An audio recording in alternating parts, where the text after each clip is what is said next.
गुरुर्ब्रह्मा गुरुर्विष्णु गुरुर्देवो महेश्वरः गुरुर्साक्षात् परब्रह्मः तस्मै श्री गुरुवे नमः।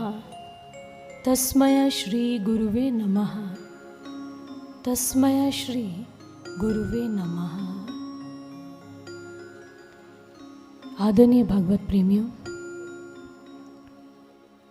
प्रयागराज की इस पवित्र भूमि पर दिव्य ज्योति जागृति संस्थान की ओर से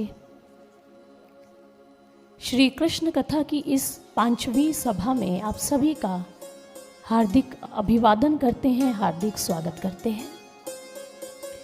और आए प्रतिरोज की भांति भगवान श्री कृष्ण जी की कथा एवं उनके भक्तों की कथा को श्रवण करने से पूर्व उन दिव्य चरणों में कोटि नमन अर्पित करते हैं जिनकी कृपा से हम सभी के हृदय की अभीप्सा जो आध्यात्मिक रत्नों को समेटने के लिए उद्वेलित रहती है, जिनकी कृपा से वो अभीप्सा शांत हो पा रही है, आए उनके चरणों में सर्वप्रथम प्रणाम अर्पित करते हैं। परम पूजनीय परम श्रद्धाया महामहिमामय गुरुदेव सर्वश्री आशुतोष महाराज जी के दिव्य चरणों में उनके विशेष अनुग्रह, विशेष कृपा और असंख्य प्रेरणाओं के लिए कोटि कोटि प्रणाम अर्पित करते हैं। आदरणीय भक्तजनों, हम सभी इस कुंभ पर्व में सम्मिलित हुए हैं, यहाँ की आध्यात्मिकता को प्राप्त करने के लिए, अपनी सांस्कृतिक परंपराओं से जुड़ने के लिए। और जानते हैं, हमारे उपदेष्टाओं ने यहां तक कहा कि आप उस परम तत्व की खोज कर लीजिए इस कुंभ पर्व के माध्यम से, जो परम तत्व अमर्त्य होता है, अविनाशी होता है। क्योंकि दो शब्द होते हैं, एक है निर्माण और दूसरा होता है खोज। निर्माण क्या है? निर्माण उसका करना पड़ता है जो पहले से विद्यमान नहीं है, और खोज उसकी की जाती है जो पहले से मौजूद है, जिसका पहले से ही अस्तित्व विद्यमान हुआ करता है। इसलिए हमारे ऋषियों ने कहा, आप भौतिकता के जगत में रहते हुए तरह तरह के पदार्थों का निर्माण करते हैं, लेकिन इस कुंभ पर्व के माध्यम से आप आध्यात्मिक जगत में प्रवेश करते हैं, और यहाँ पर तो खोज की जाती है। और वह पदार्थ क्या है? वह तत्व है हमारा आत्म तत्व, वह है हमारा आध्यात्मिक तत्व, जो हमारे अस्तित्व का केंद्र बिंदु है। और उन्होंने कहा, बस अपने भीतर उतरकर इस त्रिवेणी में ऐसी डुबकी लगाओ कि उस आत्म तत्व को प्राप्त कर सको, उस ईश्वर का दर्शन प्राप्त कर सको। इसलिए कुंभ का पर्व हमें ज्ञान की खोज करवाता है, उस परम तत्व से मिलवाता है। इसलिए कुंभ के पर्व की बड़ी महानता होती है, और हम सभी सौभाग्यशाली हैं जो इस पर्व में सम्मिलित होकर उन आध्यात्मिक तरंगों से सराबोर हो पा रहे हैं। और गुरुदेव सर्वश्री आशुतोष महाराज जी की कृपा से प्रतिरोज हमें कोई ना कोई भक्त की कथा के माध्यम से उस आत्म तत्व को किस प्रकार देखा जाता है, ब्रह्म ज्ञान किस प्रक्रिया को कहते हैं, यह सब सूत्र हमें श्रवण करने को मिल रहे हैं, समझने को प्राप्त हो रहे हैं। और भक्तजनों, आज भी आपके समक्ष गुरुदेव की कृपा से प्रभु के एक अनन्य भक्त की कथा को लेकर उपस्थित हुए हैं।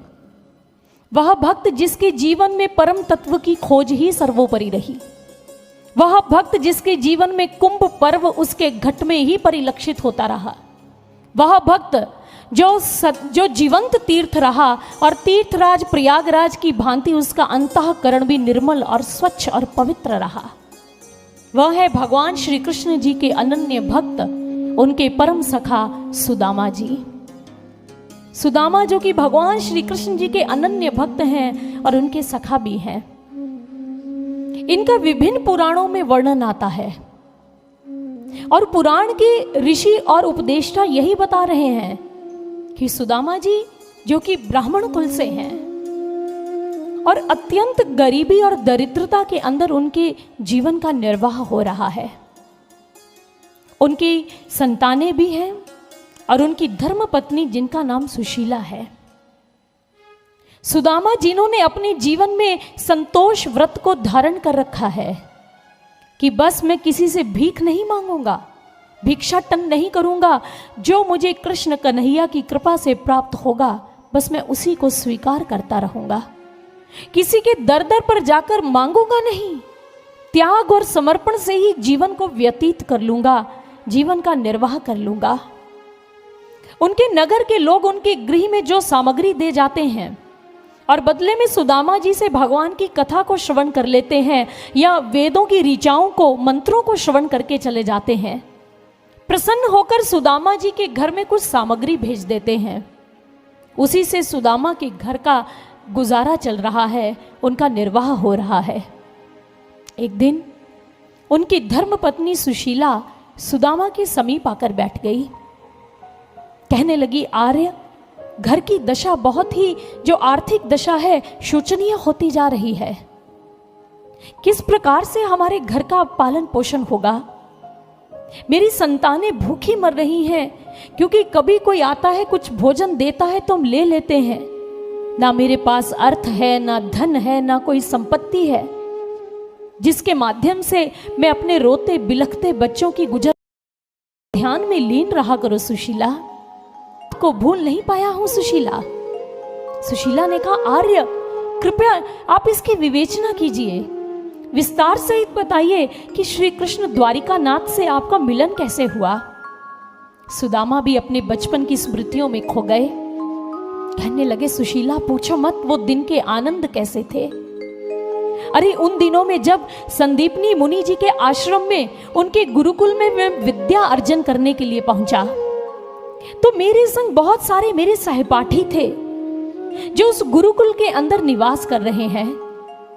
सभी गुरुजन की आज्ञा के अनुसार कार्य करते हैं। और अचानक एक दिन हमारे गुरुकुल के अंदर यह समाचार संप्रेषित हो गया कि भाई गुरुकुल में 2 नवयुवक आए हैं और उनके मुख की तेजस्विता तो देखते ही बनती है। और मुझे पता चला उनमें से एक नवयुवक जो है वो मेरे ही कक्ष में ठहरेगा। गुरुदेव संदीपनी जी ने आज्ञा लगाई है कि सुदामा के संग ही श्री कृष्ण ठहरेंगे। और सुदामा सुशीला को बता रहे हैं कि सुशीला, मैं जैसे ही अपने कक्ष में प्रवेश कर गया तो उस समय मैंने देखा कि मोर मुकुट पहने हुए, पीतांबर धारण किए हुए श्री कृष्ण वहां पर पहले से ही बैठे हैं। और जैसे ही मैं भीतर गया तो श्री कृष्ण जी ने मुख ऊपर उठाकर मुझे देखा, अपने नेत्रों की करुणा का मुझे दृश्य दिखा दिया।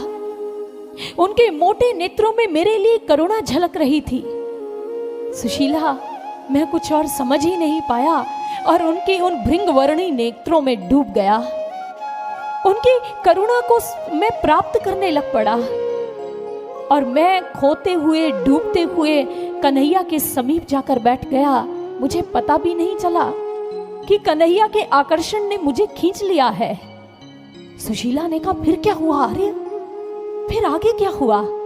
सुदामा ने कहा, तब श्री कृष्ण जी ने उस समय अपने मुख से ध्वनि को निकाला। उन्होंने मौन खंडित किया और कहा कि मित्र, मैं तुम्हारे संग इस कक्ष को बांटूंगा, तुम्हें कोई आपत्ति तो नहीं है? बस प्रथम भेंट में ही उन्होंने मुझे अपना मित्र कह दिया। मुझे ऐसा लगा कि ये नव आगंतुक नहीं है, ये कोई नया सहपाठी या विद्यार्थी हमारे गुरुकुल में नहीं आया है। सुशीला, मुझे ऐसे लगा कि मैं तो इनको जन्मों जन्मों से जानता हूं, इनका और मेरा युगों युगों पहले ही मिलन हो चुका है। ये हमारी प्रथम भेंट नहीं है, मैं तो इनको बहुत पहले से जानता हूं, बस ये कहीं खो गए थे, अब इनसे पुनः मिलन हो गया है। श्री कृष्ण जी को देखकर सुदामा ने भी कह दिया, हाँ मित्र, तुम मेरे संग इस कक्ष को बांट सकते हो, मेरी प्रत्येक वस्तु पर तुम्हारा अधिकार है, क्योंकि तुमने मुझे अपना मित्र कहा है ना, तो आज से मैं तुम्हारा सखा ही बनूंगा। और तुम इस आश्रम में नए आए हो ना मित्र, मैं तुम्हारा नाम नहीं जानता हूं। तब प्रभु ने कहा, मित्र मेरा नाम कृष्ण है, और तुम्हारा क्या नाम है? उन्होंने कहा, मेरा नाम सुदामा है। भगवान श्री कृष्ण आगे बढ़े और सुदामा को अपने आलिंगन में ले लिया। सुदामा को आज ऐसा लगा कि मुझे इस पृथ्वी की सारे पदार्थों की प्राप्ति हो गई, भगवान के एक आलिंगन के भीतर। सुदामा प्रसन्न हो गए। सुदामा को आज कन्हैया से मिलकर ऐसा लगा कि बस मुझे सब कुछ प्राप्त हो गया, ये मेरे अपने से मेरी मुलाकात हो गई। और उसके बाद सुदामा और कृष्ण की मैत्री पूरे गुरुकुल में प्रचलित हो गई।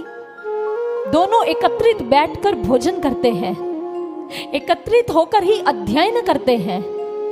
गुरु संदीपनी जी ने दोनों पर एक कार्य सौंप रखा है।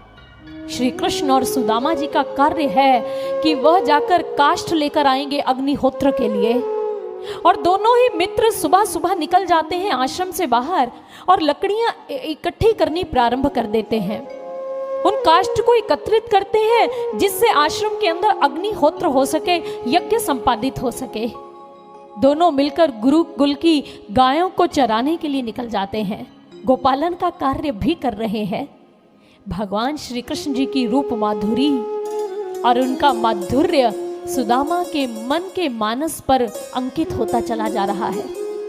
सुदामा जितना जितना श्री कृष्ण को समझ रहे हैं ना, उतना ही उनकी भक्ति और प्रेम मित्रता में डूबते चले जा रहे हैं। आज सुदामा सुशीला को अपनी मैत्री के प्रथम भेंट के विषय में बता रहे हैं। भक्तजनों, ये परम सत्य बात है ना, जिसका मित्र ही भगवान हो तो सोचिए उसके जीवन का कैसा सौभाग्य होगा। गोस्वामी तुलसीदास जी रामचरितमानस में भी कहते हैं, सचिव सत्य श्रद्धा प्रिय नारी, माधव सरिस मीत हितकारी। वो कहते प्रयागराज में जो माधव श्री कृष्ण है, मुकुंद भगवान है, श्रद्धा उनको प्रिय होती है और सत्य उनका सचिव होता है, उनका मंत्री होता है। सत्य और श्रद्धा को लेकर अगर उनके चरणों में पहुंच जाओगे तो वो तुम्हारे सरसता के मित्र बन जाएंगे, बड़ी सहजता से तुम संग मैत्री कर लेंगे। माधव को ही अपना मित्र बनाओ। दूसरे अक्षरों में रामचरितमानस के माध्यम से यही सीख मिल रही है। ये माधव ही हमारे परम मित्र हुआ करते हैं। भक्तजनों, अगर ईश्वर हमारा मित्र बन जाए, मीत बन जाए तो कैसा लाभ होता है आप जानते हैं। एक बार एक बकरी जो थी वो जंगल में मार्ग भटक गई, तो कहते वो एक पेड़ के पास से निकली तो थक गई और उस वृक्ष के नीचे बैठ गई। उस बकरी ने देखा कि सामने शेर के पैरों के निशान हैं, उसके चिन्ह अंकित हैं। बकरी थोड़ा सहम गई। इसका अर्थ यह है कि शेर वनराज जो है वो यहीं कहीं आसपास ही है। और तभी बकरी के मांस की सुगंध को लेते हुए कुछ हिंसक पशु वहां पर आ गए। जैसे वो उस बकरी के ऊपर अत्याचार करने लगे तो जानते हैं बकरी ने क्या कहा? उसने कहा, देखिए, यदि आप मुझे भोजन के रूप में ग्रहण करना चाहते हैं तो कर लीजिए, मुझे कोई आपत्ति नहीं है। लेकिन देखिए, आप इस स्थान पर देख सकते हैं यहाँ शेर के पंजों के निशान हैं। शेर ही मुझे भोजन के रूप में यहाँ छोड़कर गया है, उसने मेरा भक्षण करना है। बस वो जल पीने के लिए दूसरी नदी पर गया है, अभी वो शेर आने ही वाला है। मुझे तो कोई अंतर नहीं पड़ता, चाहे शेर मुझे खा जाए या आप मेरा भक्षण कर लो, मुझे तो मरना दोनों ही सूरतों में है। लेकिन फिर भी अगर आपने शेर के भोजन को अपना लिया तो फिर शेर से आपकी शत्रुता हो जाएगी, इस बात को ध्यान में रख लेना। जो वो हिंसक पशु जो थे वह सावधान हो गए, सतर्क हो गए, कहने लगे, अच्छा, हम तुझे नहीं खाएंगे, हम किसी और पशु का शिकार कर लेंगे। वो वहां से चले गए। बकरी के प्राण वापस उनको प्राप्त हो गए, यानी कि उसकी सांस में सांस आई। और अब की बार शेर महाराज लौट आए पानी पीकर। जैसे वो जल ग्रहण करके वापस आए तो बकरी को देखकर उसे खाने के लिए जैसे ही शेर उस पर झपटने लगा तो बकरी ने एकदम उसको रोक दिया। उसने कहा, सिंह महाराज, वनराज, मेरी बात को ध्यान से सुनिए।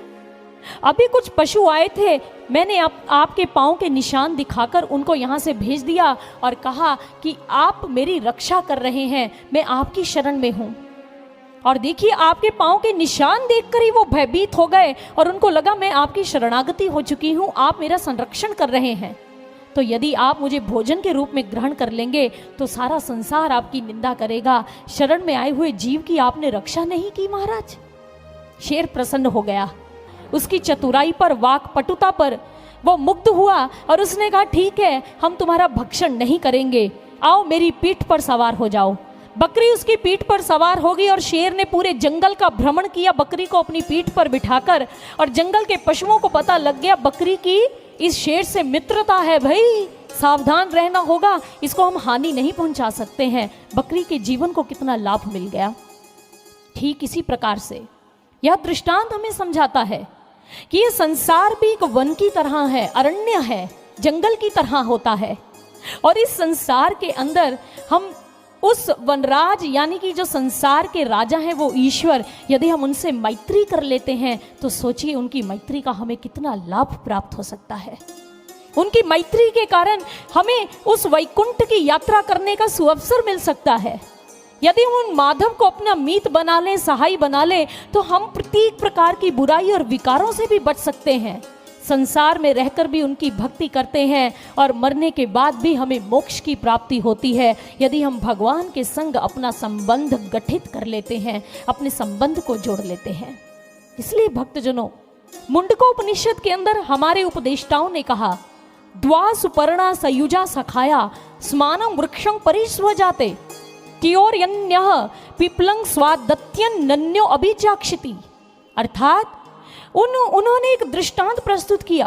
उन ऋषियों ने, मुंडकोपनिषद में कहा गया कि एक गठीला वृक्ष है, उस वृक्ष की ऊंची ऊंची टहनी और शाखाएं हैं, उस पर फल भी लगे हैं, पत्ते भी लगे हैं, और वो कहते हैं कि उस वृक्ष की ऊपर की शाखा पर एक पक्षी बैठा है और एक निचली शाखा पर भी पक्षी बैठा है, दो पक्षी वहां पर हैं। जो नीचे की शाखा पर पक्षी बैठा है वह पक्षी लटके हुए फलों को देखकर मोहित होता है, उन फलों को खाने के लिए आगे बढ़ता है और फल का रस लेने के लिए उस फल में चोंच मारता है, और जब उसका रस कड़वा निकलता है तो वो पक्षी जो है वो सिर धुन धुन कर पछताता है कि हाय कड़वा रस मुझे मिल गया, कड़वाहट प्राप्त हो गई, और वो दुखी हो जाता है। लेकिन वो कहते हैं जो उसकी ऊपर की शाखा पर बैठा हुआ पक्षी है ना, वह पक्षी जो है वो बिल्कुल मौन भाव से सारे दृश्य को देखता है, बिल्कुल निरासक्त है, अनासक्त भाव से सारे दृश्य का अवलोकन कर रहा है, वो कोई फल नहीं खाता, बिल्कुल संतुष्ट रहता है। आगे ऋषियों ने कहा, ये उस वृक्ष पर बैठे जो दो पक्षी हैं, ये कौन है? यह वृक्ष कोई और नहीं, ये मानव शरीर का प्रतीक है, मानव तन का प्रतीक है, और इसमें रहने वाले दो पक्षी हैं, एक है आत्मा और दूसरा है मन। जो मन है वो निम्न दृष्टिकोण से भरा होता है, वो हमें निम्नता की ओर लेकर जाता है, अधोगामी बनाता है, वो हमें वासनाओं का भोग करने के लिए प्रेरित करता है, और जब हमें उससे पीड़ा और दुख मिलती है तो मन दुख और पीड़ा से भर जाया करता है। लेकिन आत्मा क्या है? आत्मा निरासक्त भाव की साक्षी होती है। आत्मा किसी भी पदार्थ का भोग या उपभोग नहीं करती, वो संतुष्ट रहती है। सज्जनों, मन अगर चंचल है तो आत्मा परम स्थिर केंद्र बिंदु है हमारे अस्तित्व का। मन अगर अज्ञानता का अंधकार माना गया है तो आत्मा परम प्रकाश और ज्ञान का द्योतक हुआ करती है। मन जो है वो चंचल भी है, अस्थिर भी है। मन हमें दुख देता है तो आत्मा जो है वो परम सच्चिदानंद स्वरूपा हुआ करती है, वो आनंद और परमानंद की ओर हमें लेकर जाती है। इसलिए अपने आत्म तत्व से जुड़ो, ये मुंडकोपनिषद के ऋषि हमें प्रेरणा दे रहे हैं, ऐसी प्रेरणा से प्रेरित कर रहे हैं। इसलिए भक्तजनों, जो पश्चिम जगत का मनोविज्ञान है, जिन लोगों ने मन के आधार पर उसका अध्ययन किया, उन मनोवैज्ञानिकों में जो उनके जनक माने गए वो फ्रॉइड हैं, वो साइकोलॉजी के फादर माने गए हैं। और फ्रॉइड ने जो हमें मनोविज्ञान दिया वो बहुत ही अश्लील है, बहुत ही निम्नता से भरा हुआ है, अभद्रता से भरा हुआ है।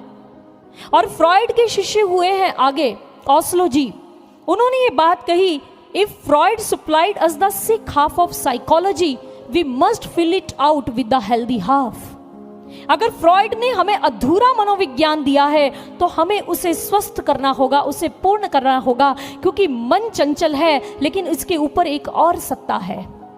उस सत्ता की वो खोज नहीं कर पाए, लेकिन पता लग गया कि कोई सत्ता और है मन के ऊपर, और हमारे भारत के मनीषियों ने प्राच्य संस्कृति में उसकी खोज की, अन्वेषण किया, और उन्होंने कहा वो अन्य कोई और नहीं, वो आत्म तत्व है।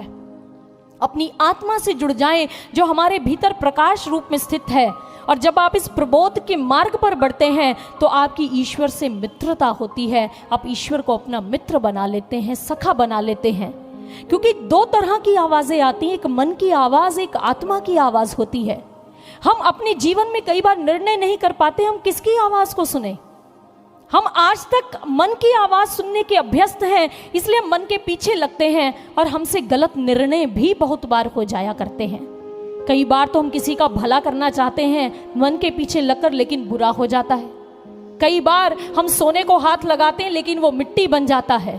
कारण क्या है? क्योंकि हमने मन की आवाज को सुना है, और मन की आवाज सही नहीं होती, आत्मा की आवाज भी बिल्कुल ठीक होती है।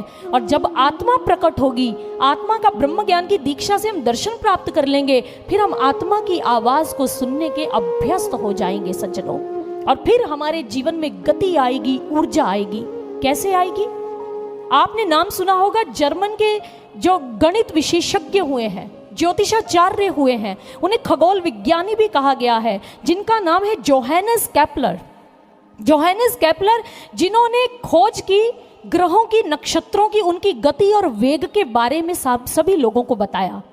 और उन्होंने इस खोज में 3 नियम बनाए हैं, 3 नियमों का निरूपण किया। और उनका जो दूसरा नियम है वो है क्षेत्रफल से संबंधित। और केपलर क्या कहते हैं? वह कहते हैं कि जिस भी ग्रह की सूर्य से जैसी दूरी होती है, उसी के आधार पर उसका वेग और उसकी गति संचालित हो जाया करती है।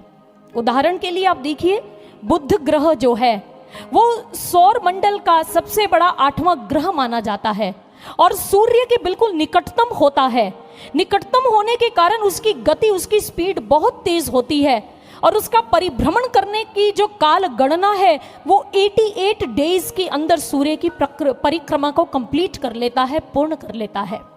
और दूसरी और है यम, जिसे हम प्लूटो भी कहते हैं।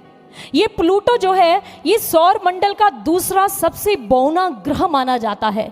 ये सूर्य से बहुत दूर होता है, और दूर होने के कारण इसकी गति भी बहुत कम होती है, और ये परिभ्रमण करने के लिए, सूर्य की परिक्रमा करने के लिए 249 ईयर्स का समय लेता है। 249 वर्ष इसको लग जाते हैं उस परिधि को पूर्ण करने के लिए, उस परिक्रमा को पूर्ण करने के लिए। कहने का भाव ये केपलर समझा रहे हैं, ठीक ऐसे ही जब हम ऊर्जा के स्रोत के समीप होंगे, ईश्वर के बिल्कुल समीप पहुंच जाएंगे, ईश्वर का दर्शन कर लेंगे, तो हमारे जीवन में गति आएगी। आप कहेंगे बाहर से तो हम बड़े गतिमान हैं, बाहर से गतिशील हैं, लेकिन अंदर से अभी भी जड़ हैं। अंदर तो अभी भी नकारात्मकता है, बुराइयां हैं, विकार हैं, ईर्ष्या, द्वेष जैसी कुत्सित भावनाएं हैं। अभी हम अंदर से गतिमान नहीं हुए हैं। और जब उस सूर्य स्वरूप ईश्वर, उस एनर्जी के समीप जाएंगे, तो उससे जुड़ने के बाद हमें उमंग आएगी, एक ऊर्जा आएगी, अंदर के विकार समाप्त होने लग जाएंगे, और ईश्वर से मित्रता करने का हमें लाभ ही लाभ हो जाएगा। एक बार ऑक्सीजन का एक अणु जो था वो मित्र ढूंढने के लिए बाहर निकल गया, और उसने सबसे पहले मैत्री किससे की? लोहे के साथ। अब लोहे से जब ऑक्सीजन की मित्रता हो गई तो हम जानते हैं क्या हुआ होगा, उसको जंग लग गया, ये मैत्री उनको रास नहीं आई। फिर वो ऑक्सीजन का अणु आगे बढ़ा और उसको मार्ग में मिल गई बेरियम, मेटल, धातु। वो बेरियम के साथ जैसे ही उसका संपर्क हो गया, साधित हुआ, तो उससे हरे रंग का प्रकाश या हरे रंग की गैस निकलने लग गई। वो भी दुखी हो गया, ये मित्रता भी ठीक नहीं है भाई, अग्नि नहीं निकलनी चाहिए, ऐसा रंग नहीं होना चाहिए। उसके बाद उसे हाइड्रोजन के 2 जुड़वा भाई मिल गए, और ऑक्सीजन का हाइड्रोजन के 2 जुड़वा भाइयों से ऐसा गठन हुआ कि हाइड्रोजन और ऑक्सीजन का मिलन होने से क्या बन गया? H2O, यानी कि जल का निर्माण हो गया। वो मरुत कण जब आपस में उनका सायुज्य हो गया। इसलिए मैत्री वही होनी चाहिए, मित्रता उसके संग होनी चाहिए जो हमारे जीवन में शीतलता को लेकर आए, जो हमारे जीवन की बुराइयों पर हमें कार्य करना सिखाए। हमें वो मित्र नहीं चाहिए जो हमारी गलती पर भी हमें प्रोत्साहित ही करता रहे। और यदि आप चाहते हैं उस मित्र को प्राप्त करना जो हमें धोखा ना दे, बेईमानी ना करे, जो हमारी पीड़ा में हमारा सहायक हो, तो वो ईश्वर ही हो सकता है सज्जनों। वो ईश्वर ही हमारे परम सखा हैं, वही हमारे परम मीत होते हैं। और वो हमारे सखा होते हैं, उससे क्या लाभ मिलता है, आइए इस मर्म को इस भजन के माध्यम से हम श्रवण करते हैं। सखा भक्त के है भगवान, सखा भक्त के है भगवान, सखा भक्त के है भगवान, सखा भक्त के है भगवान। लीला उनकी बहुत महान, लीला उनकी बहुत महान। देखो इनके अजब किलो, देखो इनके अजब किलो। जीत का देते भक्त को मान, जीत का देते भक्त को मान। बोलो कृष्ण कृष्ण हरे, जय जय कृष्ण कृष्ण हरे। बोलो कृष्ण कृष्ण हरे, जय जय कृष्ण कृष्ण हरे। बोलो कृष्ण कृष्ण हरे, जय जय कृष्ण कृष्ण हरे। बोलो कृष्ण कृष्ण हरे, जय जय कृष्ण कृष्ण हरे।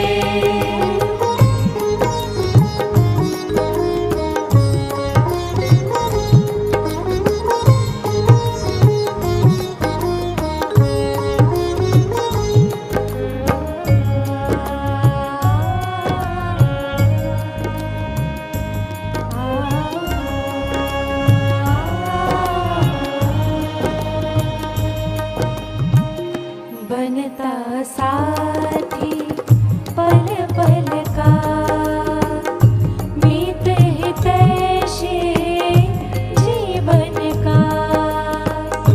मात पिता के जैसे ही वो, मात पिता के जैसे ही वो।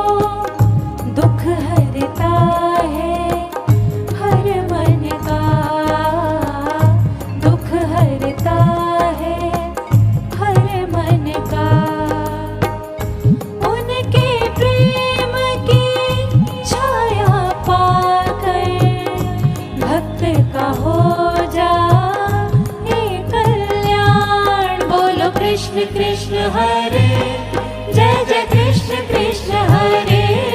बोलो कृष्ण कृष्ण हरे, जय जय कृष्ण कृष्ण हरे। हेलो, ये देखिए जैसे भगवान श्री कृष्ण सुदामा के मित्र हैं, तो हम सभी भी चाहते होंगे ना कि भगवान भी हमारे मित्र बने। कौन कौन चाहता है, हाथ ऊपर करके बताइए। तो फिर भाई ताली का साथ दीजिए और इस कीर्तन का गुणगान भी कीजिए और प्रभु से प्रार्थना करें कि प्रभु ऐसा कोई अवसर हो जाए, वो घड़ियाँ आए कि हम भी आपको अपना मित्र बना सके, आपका दर्शन प्राप्त कर सकें। तो आइए। बोलो कृष्ण कृष्ण हरे, जय जय कृष्ण कृष्ण हरे। बोलो कृष्ण कृष्ण हरे, जय जय कृष्ण कृष्ण हरे। बोलो कृष्ण कृष्ण हरे, जय जय कृष्ण कृष्ण हरे। बोलो कृष्ण कृष्ण हरे, जय जय कृष्ण कृष्ण हरे।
वृंदावन बिहारी लाल की, गंगा मैया की।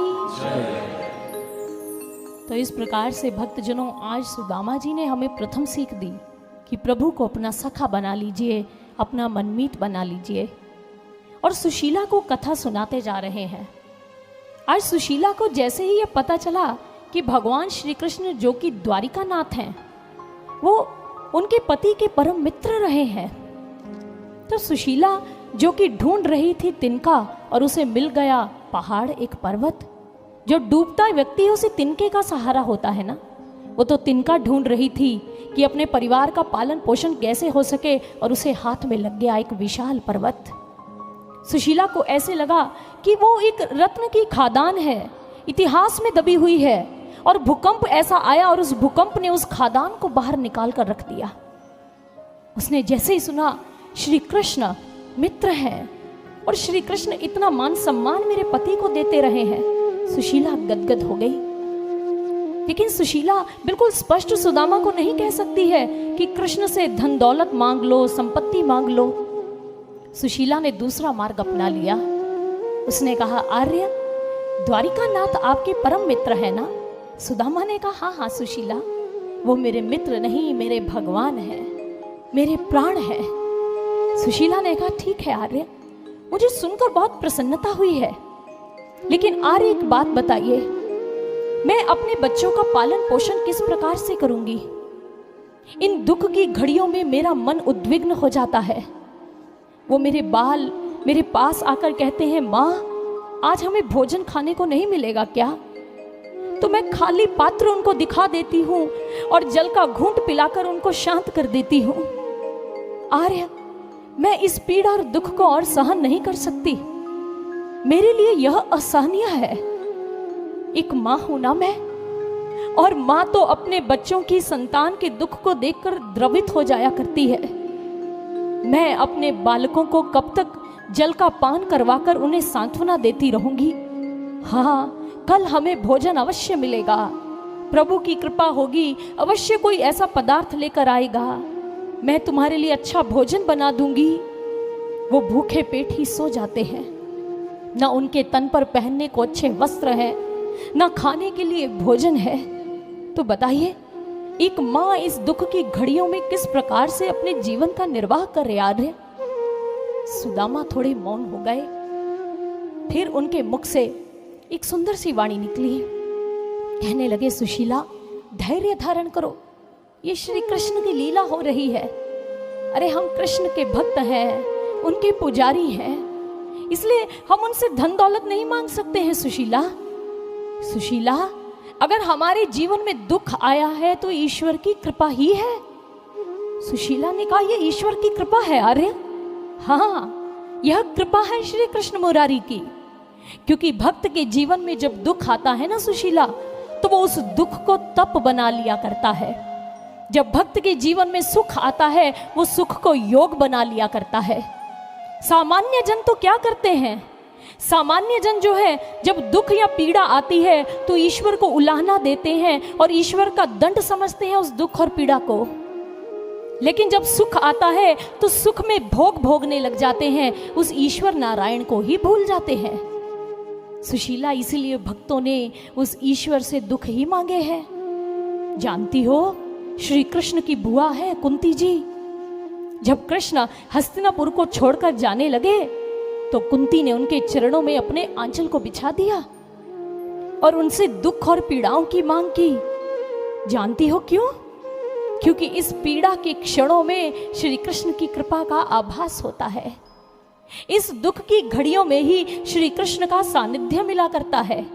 और भक्त जानते हैं, जब दुख में श्री कृष्ण की याद आती है तो वो दुख दुख नहीं रहता, वो परम संपत्ति बन जाया करती है, वो परम सौख्य की अनुभूति हो जाया करती है, जिन घड़ियों में अपने भगवान का भजन सुमिरन होने लग जाता है। सुशीला मौन हो गई। लेकिन भक्तजनों, सुदामा जैसे ब्राह्मण, सुदामा जैसे प्रभु के भक्त, देखिए दुख को तप बना लेते हैं और सुख को योग बना लिया करते हैं। कितनी सुंदर सीख है। हम दुख और सुख के झमेले में फंसे रहते हैं। कारण क्या है? क्योंकि हमारे मन की अवस्था ऐसी है। मन को जो अच्छा लगा तो वो सुख मान लिया, मन को जो बुरा लगा तो उसे पीड़ा या दुख का हमने नाम दे दिया। हम आत्मा के स्तर पर तो अभी उतर ही नहीं पाए हैं, क्योंकि हमारे पास ईश्वर का दर्शन नहीं, ब्रह्म ज्ञान की दीक्षा नहीं है।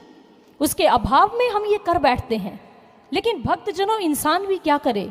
जब एक मनुष्य का जन्म होता है तो जन्म होते ही उसके सामने सांसारिकता होती है, उसके सामने संसार के भौतिक पदार्थ होते हैं, संसार के विकार होते हैं। ये उसे कहीं से सीखने नहीं पड़ते, उसे जन्म लेते ही ये सब प्राप्त होने लग जाते हैं। और विज्ञान की भाषा में इसे स्पॉन्टेनियस प्रोसेस कहा जाता है। स्पॉन्टेनियस प्रोसेस क्या होता है? जैसे उदाहरण के लिए, ice will melt into water, water will flow down hill.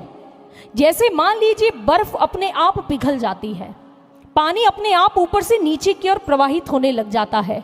आप एक गर्म चाय की प्याली रखो, वो अपने आप ही कुछ समय के बाद ठंडी हो जाती है। इसे विज्ञान में स्पॉन्टेनियस प्रोसेस कहते हैं। और ये प्रक्रिया क्या कहती है? कहते हैं कि बर्फ को पिघलने के लिए, पानी को नीचे बहने के लिए, चाय को ठंडा होने के लिए किसी विशेष ऊर्जा की आवश्यकता नहीं होती, ये स्वतः ही घटित होने वाली प्रक्रिया है, इसलिए इसे स्पॉन्टेनियस कहा जाता है। लेकिन यदि आपने ठंडी चाय को गर्म करना है, नीचे बहते हुए पानी के प्रवाह को ऊपर लेकर जाना है, यदि आपने पिघली हुई जो बर्फ अब जल बन गई है उसको पुनः बर्फ बनाना है, ठोस रूप देना है, तो आपको एक विशेष ऊर्जा की आवश्यकता पड़ेगी। आपको बाहर से एक शक्ति लगानी पड़ेगी, तभी ये कार्य अपने विपरीत दिशा की ओर हो सकता है। ये स्पॉन्टेनियस प्रोसेस हमें बताता है। ठीक इसी प्रकार से गुरुदेव सर्वश्री आशुतोष महाराज जी कहा करते हैं, ये मन की स्थिति भी ऐसी ही है। मन को आप कितने भी अच्छे विचार दे लीजिए, ये फिर भी आपको नीचे की ओर ही लेकर जाएगा, क्योंकि इसका स्वभाव ही यही है। ये चंचलता ही करेगा, हमें ऊर्ध्वगामी नहीं, हमें अधोगामी ही बनाकर रखेगा। जैसे गुरु महाराज जी कहते हैं कि जैसे उस जल को जो नीचे बहता है, जब आप उसे गर्म कर लेते हैं, गर्म आंच पर वो आने पर वो भाप बनकर ऊपर की ओर उठने लग जाता है। वही जल जो नीचे बह रहा था, अब वो वेपर्स के रूप में, इन स्टीम फॉर्म में वो ऊपर की ओर उठने लग गया। यानी कि जो नीचे था अब ऊपर हो गया। यही मन की कहानी है। मन को जब ईश्वर की प्रत्यक्षानुभूति मिलती है ना, उसके ज्योति का दर्शन होता है, तो ये मन ऊर्ध्वमुखी बन जाया करता है। इसलिए हमारे ऋषि कहते हैं, यत प्रज्ञानमुत चेतो धृतिश्च ज्योतिरंत मतंग प्रजासु यस्मान न ऋते किंचिन कर्म क्रियते तन्मे मनः शिव संकल्पमस्तु। हमारे ऋषियों ने कहा कि हे प्रभु, हमारे मन को आत्मा पर केंद्रित कर दीजिए, जो आत्मा परम प्रकाश स्वरूप है, परम बोध का मार्ग दिखाती है। हमें उस आत्म तत्व से सराबोर कर दीजिए, ताकि हमारे मन के अंदर शुभ शिव संकल्प आ सके, हम दूसरे की भलाई कर सकें और अपना भी कल्याण कर सकें। उन्होंने प्रत्यक्षानुभूति की बात की है सज्जनों। चलिए आपको बताते हैं प्रत्यक्षानुभूति का क्या लाभ होता है। ईश्वर की प्रत्यक्ष अनुभूति हम प्राप्त कर सकते हैं। इसके लिए हम चलते हैं अपने उपनिषदों की ओर, अपने ऋषियों के समाज की ओर। सबसे पहले परमाणु वैज्ञानिक यानी कि एटॉमिक साइंटिस्ट कौन हुए हैं? वो हुए ऋषि कणाद जी। ऋषि कणाद ने परमाणु की खोज की, उसका अन्वेषण किया। और ऋषि कणाद जी बताते हैं अपने वैशेषिक दर्शन ग्रंथ के 10वें अध्याय में, वो कहते हैं, दृष्टा नांग दृष्ट प्रयोजना नांग दृष्ट भावे प्रयोगो अभ्युध्याय। उन्होंने कहा कि प्रत्यक्ष देखो ईश्वर को, उसका प्रत्यक्ष दर्शन करने के बाद ही तुम इस समाज को बदलने के लिए प्रयोग कर सकते हो। प्रत्यक्ष अनुभूति किए बिना समाज में कभी कोई बदलाव या परिवर्तन नहीं आ सकता है। और गौतम ऋषि हुए जिन्होंने न्याय दर्शन के अंदर बड़ी सुंदर बात कही, जो आज की साइंटिफिक एक्सपेरिमेंट्स की एक पौराणिक लिपि ही हमें लगती है। उन्होंने कहा ईश्वर को देखने के लिए कुछ चरण चाहिए, कुछ बातें होनी चाहिए, नियम होने चाहिए। पहला उन्होंने कहा आपके पास होना चाहिए प्रमेय भाव, यानी कि एब्जॉर्वेबल सब्जेक्ट। आपने जिस पर कार्य करना है, जिसको देखना है, वो आपके पास होना चाहिए। दूसरा होना चाहिए प्रमाण, जिसे कहते हैं मेथड, यानी कि वो पद्धति, वो तरीका जिसके द्वारा आप ईश्वर को देख सकते हैं। और तीसरा उन्होंने कहा होगी हाइपोथेसिस, परिकल्पना या प्रतिज्ञा, यानी कि आपने ईश्वर की जो कल्पना की है वो कल्पना आपके पास अवश्य होनी चाहिए, मतलब आप ये मानते हैं ईश्वर है, ईश्वर का अस्तित्व है, वो प्रतिज्ञा लेकर बैठ जाएं। और चौथा आएगा एम, यानी कि उद्देश्य। आप अपने उद्देश्य में अवश्य पूर्ण होंगे। आप ईश्वर के दर्शन के लिए ब्रह्म ज्ञान की दीक्षा का मेथड लेकर उस कल्पना प्रतिज्ञा को लेकर जब बैठते हैं तो आपको आपका फल अवश्य मिलेगा। सद्गुरु की कृपा से आप उसकी प्रत्यक्ष अनुभूति अवश्य प्राप्त कर लेंगे, उस ईश्वर का साक्षात्कार अवश्य आपको हो जाएगा। ये प्रोसेस होना चाहिए। अब विज्ञान जगत की बात करते हैं और साधारण सी बात है, वेरी सिंपल। जैसे कि जो आइंस्टाइन है, उन्होंने थ्योरी ऑफ रिलेटिविटी की खोज की, लेकिन वो एक बगीचे में अपनी पत्नी के साथ टहल रहे थे।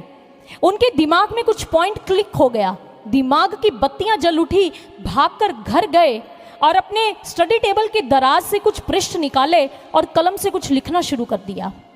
वो लिखते चले जा रहे हैं और कहते हैं उन्होंने एक हाइपोथेसिस की, परिकल्पना की कि थ्योरी ऑफ रिलेटिविटी होती है, और फिर वैज्ञानिकों ने आगे उस पर कार्य किया, उसे प्रूवन फैक्ट बनाया और उन्होंने कहा जो आइंस्टाइन साहब की परिकल्पना है वो बिल्कुल सत्य है, उसे प्रमाणित कर दिया कि थ्योरी ऑफ रिलेटिविटी होती है। अगर परिकल्पना के आगे प्रयोगात्मक पहलू का चुनाव अगर वो ना करते, प्रैक्टिकल ना करते उस थ्योरी को, तो फिर आज थ्योरी ऑफ रिलेटिविटी या आइंस्टाइन की अन्य जितनी खोजें हैं वो साइंस फिक्शन की किताबों का हिस्सा बनकर रह जाती। उसे संसार में कोई भी नहीं जानता, वो विश्रुत नहीं हो पाती, वो प्रख्यात नहीं हो पाती। सज्जनों, कहने का भाव इतना ही है, ये उदाहरण से आपको समझाने का। अगर विज्ञान के क्षेत्र में हम थ्योरी को प्रैक्टिकल करते हैं, हम प्रमाण मांगते हैं, परिकल्पना को सिद्ध करते हैं प्रयोग करके, जो हमने परिकल्पना की है, तो फिर ईश्वर के विषय में हम मौन क्यों हो जाते हैं?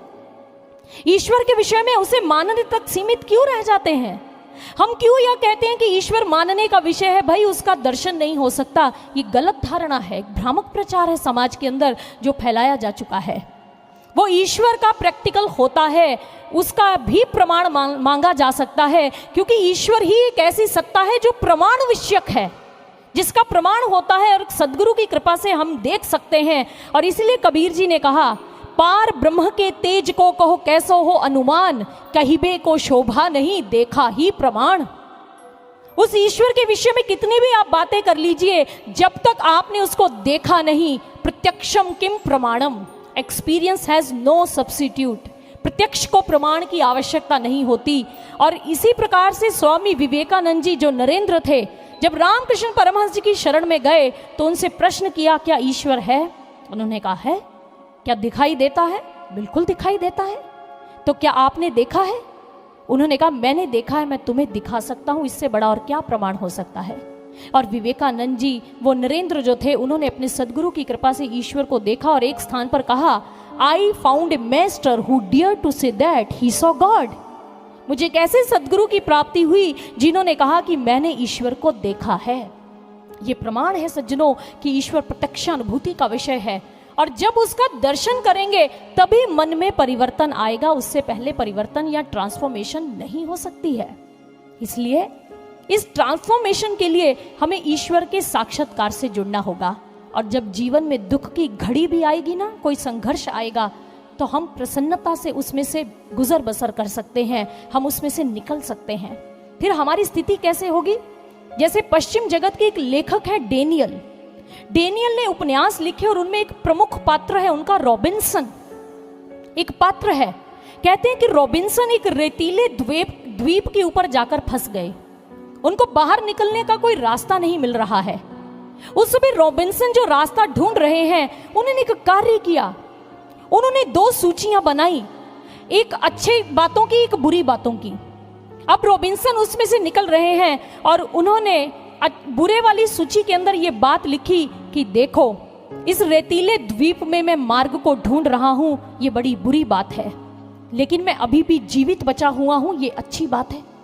फिर उन्होंने कहा, इस द्वीप पर रक्षा करने के लिए मेरे पास कोई हथियार नहीं है, ये बुरी बात है, लेकिन अभी तक इस द्वीप पर कोई हिंसक पशु भी नहीं आया है, यह अच्छी बात है, यह ईश्वर की कृपा है। उन्होंने कहा, जहाज पर जितने भी मेरे सहयात्री थे वो सभी मर गए हैं, मैं अकेला ही रह गया हूं, ये बुरी बात है, लेकिन मैं भूखा नहीं मर पा रहा हूं, मेरे पास भोजन का प्रबंध है, यह अच्छी बात है। रॉबिन्सन पात्र बता रहे हैं कि इंसान के जीवन की कोई भी ऐसी परिस्थिति नहीं होती जिसमें इंसान ईश्वर का शुक्रगुजार ना हो सके, जिसमें इंसान ईश्वर का कृतज्ञ ना हो सके, उनके प्रति कृतज्ञता को ज्ञापित ना कर सके। ये कभी नहीं हो सकता। बस इंसान का दृष्टिकोण सकारात्मक होना चाहिए, उसका मन ईश्वर की भक्ति में डूबा हुआ होना चाहिए। आप कभी सोच सकते हैं मोती बनने से पहले मोती क्या था? कभी सोचा है? नहीं सोचा तो आज विचार कर लेते हैं। मोती बनने से पहले मोती मोती ही था, एक पानी की बूंद था, और वो भी साधारण सामान्य सी बूंद था, उसकी ऐसी बिंदु था। लेकिन वो विशेष कब बन गया? जब वो सीप के मुख में गिर गया। जब वह सीप के मुख में गिरा, सीप की गर्मी और उसके दबाव को उसे सहन करना पड़ा, और सहन करने के कारण वो साधारण जल की बूंद जो थी, साधारण थी, वह असामान्य बन गई, वो मोती का रूप ले गई, वो हमारे लिए पर्ल हो गया, वो हमारे लिए एक कीमती वस्तु बन गई, एक आभूषण का स्वरूप उसने धारण कर लिया, वो कीमती हो गया। इसलिए किसी ने बहुत सुंदर कहा, साहिल का सुकून किसे अच्छा नहीं लगता है, लेकिन तूफानों से लड़ने का मजा ही कुछ और है। अपने जीवन के दुख, पीड़ा और संघर्ष से लड़ाई करने का आनंद ही कुछ और है। साहिल का सुकून तो सभी को प्रिय लगता है, सभी चाहते हैं हम किनारे पर पहुंच जाएं, लेकिन भक्तजनों, किनारे पर पहुंचने के लिए दुखों की मार से, इस संघर्षों से हमें निकलना ही पड़ेगा। और उसके लिए यदि हम ईश्वर का दर्शन कर लेंगे तो दुख हमारे लिए तप का स्वरूप होगा और सुख हमारे लिए योग बन जाएगा, वो भोग का विषय नहीं रहेगा। ये तभी होगा जब ईश्वर का दर्शन प्राप्त करेंगे। और इसलिए आज सुदामा भी समझा रहे हैं सुशीला को कि तुम इस दुख को तब क्यों नहीं मान लेती हो, क्योंकि इस दुख के अंदर हमें पल प्रतिपल भगवान श्री कृष्ण जी का स्मरण आ रहा है। इस दुख की घड़ियों में ही तो सुशीला, मैंने तुम्हें अपने मित्र की कथा कहा सुनाई है। सुशीला मौन हो गई। सुशीला ने फिर से कहा, आर्य, मेरी एक अभ्यर्थना है, मेरी यही प्रार्थना है, आप मेरी बात स्वीकार कर लीजिए, आप द्वारिका नाथ से भेंट कर लीजिए। सुदामा क्रोधित हो गए, कहने लगे, सुशीला तुम क्या चाहती हो? मैं व्यापारी बन जाऊं? मैं भक्त नहीं, मैं सौदेबाज सौदागर बन जाऊं? मैं कृष्ण से जाकर कहूं कि मैं गरीब हूं, मैं दरिद्र हूं, निर्धन हूं, तुम्हारा मित्र होकर गरीबी में हूं, मुझे वैभव दो, वस्तुएं प्रदान करो? सुशीला, मैं ऐसा नहीं कर सकता हूं। सुशीला ने कहा, आर्य, मैंने कब कहा आपसे कि आप द्वारिका नाथ से जाकर वैभव और संपत्ति की मांग करो? मैं तो यही चाहती हूं कि बस आप एक बार जाकर द्वारिका नाथ श्री कृष्ण का दर्शन प्राप्त कर लो, क्योंकि मैं जानती हूं जो उनका दर्शन प्राप्त करेगा उनकी दरिद्रता तो वैसे ही टल जाएगी। बस आर्य, मेरे मन में ये विश्वास है, आप उनका दर्शन ही कर लेंगे ना, आपकी उनसे भेंट ही हो जाएगी ना, तो ये मुझे पूर्ण विश्वास है आर्य, हमारी गरीबी के दिन टल जाएंगे, हमारी दरिद्रता समाप्त हो जाएगी आर्य। सुदामा ने कहा, सुशीला, अगर तुम्हें विश्वास है तो ठीक है, क्योंकि मुझे भी श्री कृष्ण का दर्शन किए हुए कितने वर्ष व्यतीत हो गए हैं। श्री कृष्ण से भेंट करने का तो मेरा भी बहुत बार मन होता है, लेकिन सुशीला, मुझे बहुत दिनों की यात्रा तय करनी होगी। क्या तुम मेरी संतान का भरण पोषण कर पाओगी? उसका ध्यान रख सकोगी? सुशीला ने सकारात्मक मुद्रा में सिर हिला दिया, हाँ, मैं अवश्य ध्यान रखूंगी आर्य, आप जाएं। सुदामा थोड़ा सकुचा गए, कहने लगे, सुशीला, आर्य व्रत के स्वामी श्री कृष्ण का मैं दर्शन करने जा रहा हूं, उनसे जब मेरी प्रथम भेंट होगी तो उनको भेंट स्वरूप में मैं कुछ नहीं दे पाऊंगा ना सुशीला। सुशीला ने कहा, रुकिए आर्य, मैं अभी पड़ोसन से जाकर ना कच्चे चावल मांग लाती हूँ, उससे उधार ही मांग लेती हूँ, जब होंगे तो वापस लौटा दूंगी, भीख नहीं मांगूंगी आर्य, मेरा विश्वास रखिए आप। सुदामा ने अनुमति दे दी। सुशीला भागकर पड़ोसन के पास गई, कहने लगी, बहन, जानती हो, द्वारिका नाथ श्री कृष्ण के दर्शन करने के लिए मेरे पति जा रहे हैं, उनसे भेंट करने के लिए घर में कोई पदार्थ नहीं है बहन, तो मुझे कुछ दिनों के लिए कच्चे चावल उधार दे दो, वो कच्चे चावल ही उनको भेंट स्वरूप में अर्पित कर देंगे। और जानती हो बहन, द्वारिका नाथ श्री कृष्ण मेरे पति के परम मित्र हैं, उनको बाल्यकाल से जानते हैं। पड़ोसन से सुना तो मुस्कुरा दी, कहने लगी, सुशीला, तुम्हें चावल चाहिए ना तो ले जाओ बहन, ये झूठ मत बोलो, द्वारिका नाथ कहाँ और तुम लोग कहाँ, कहाँ तुम्हारे पति और कहाँ वो द्वारिका नाथ श्री कृष्ण? अरे अमीरी गरीबी का मिलन होते कभी किसने देखा है बहन सुशीला? तुम मिथ्या वदन मत करो। सुशीला रुआंसी हो गई, मन ही मन कहने लगी कोई बात नहीं, यह तो संसार की रीत है। जो निर्धन और गरीब होता है उसका उपहास तो सभी करते हैं। अरे बड़े बड़े संबंधी भी मुख फेर लेते हैं जब किसी के जीवन में गरीबी या दुख की घड़ियां आया करती हैं। अरे तुम तो एक साधारण सी स्त्री हो, कोई बात नहीं, लाओ बहन चावल दे दो और ये मैं तुम्हें अवश्य वापस लौटा दूंगी, मुझे भिक्षा नहीं चाहिए। सुशीला को उस पड़ोसन ने कुछ चावल दिए और कहा चावल के लिए पात्र तो ले आती। सुशीला ने कहा घर में कोई पात्र भी नहीं है बहन, बस मेरे साड़ी के आंचल में इन चावलों को बांध दो। उसने साड़ी का पल्लू फाड़ा और उसमें उन कच्चे चावलों को बंधवा लिया। उस पोटली को ले आई। सुदामा ने कहा ले आई चावल सुशीला?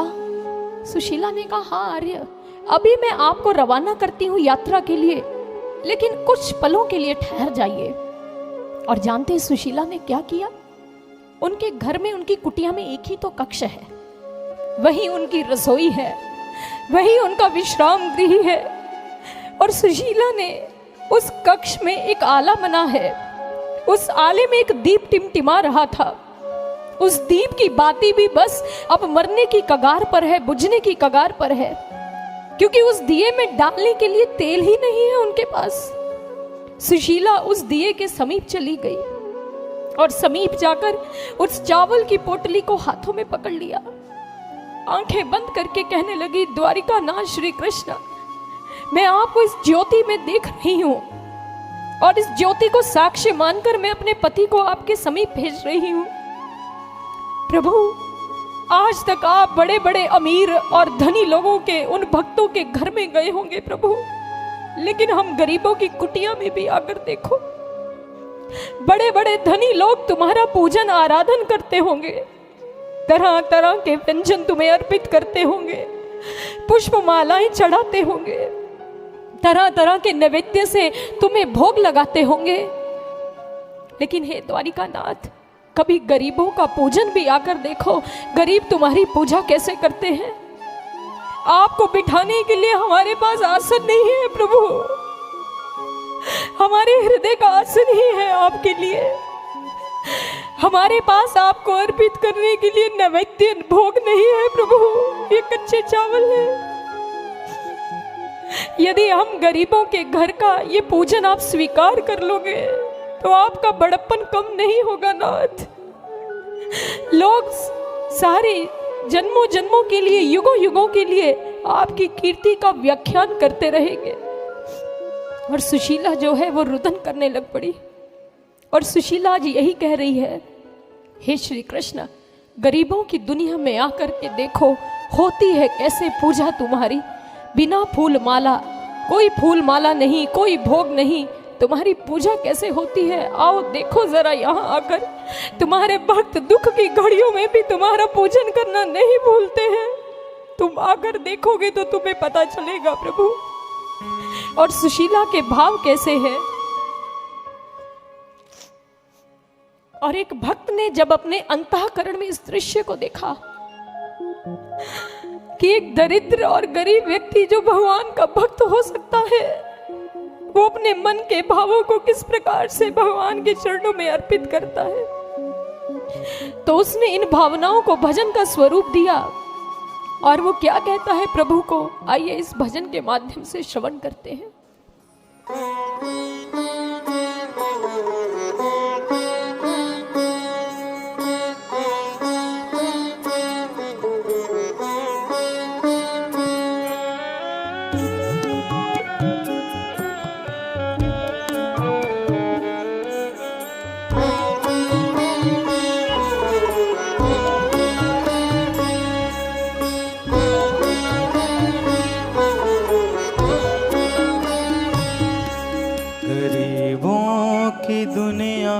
में आकर के देखो, गरीबों की दुनिया में आकर तो देखो, होती है कैसे पूजा तुम्हारी, होती है कैसे पूजा तुम्हारी। बिना धूप बाती बिना फूल माला, बिना धूप बाती बिना फूल माला, करते हैं कैसे पूजा तुम्हारी। करते हैं कैसे पूजा तुम्हारी। गरीबों की दुनिया में आकर तो देखो,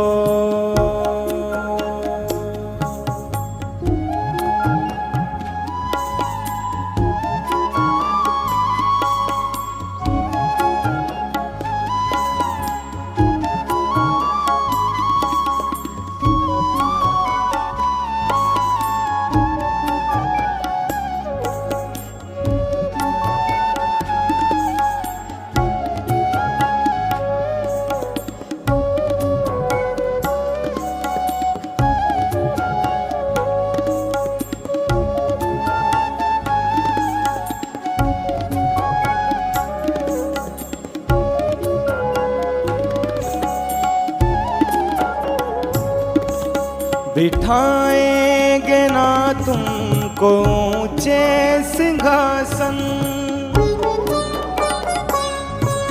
खिलाएंगे ना तुमको मेवा मिठाई। बिठाएंगे ना तुमको ऊंचे सिंहासन, खिलाएंगे ना तुमको मेवा मिठाई। खिलाएंगे ना तुमको मेवा मिठाई। घासों की कुटिया में नीचे ज़मीन पर, घासों की कुटिया में नीचे ज़मीन पर, रचाते हैं कैसे पूजा तुम्हारी। रचाते हैं कैसे पूजा तुम्हारी।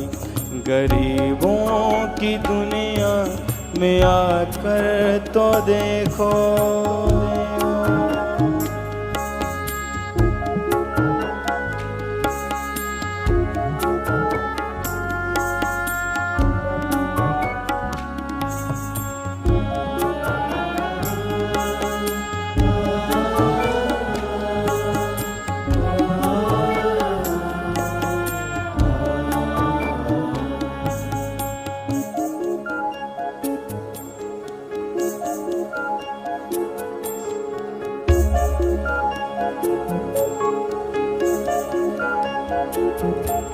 खड़े हाथ जोड़े भरे नीर दृग से,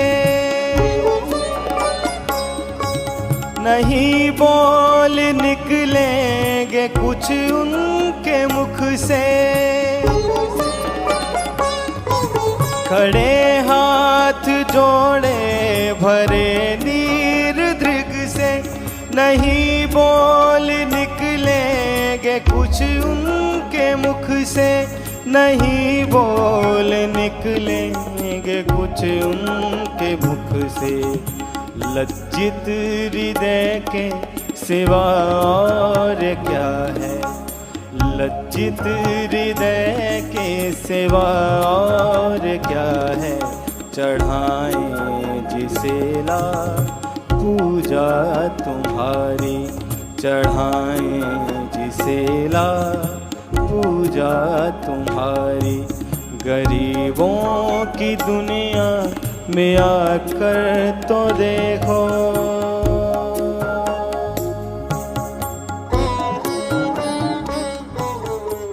बोलिए श्री सद्गुरुदेव महाराज।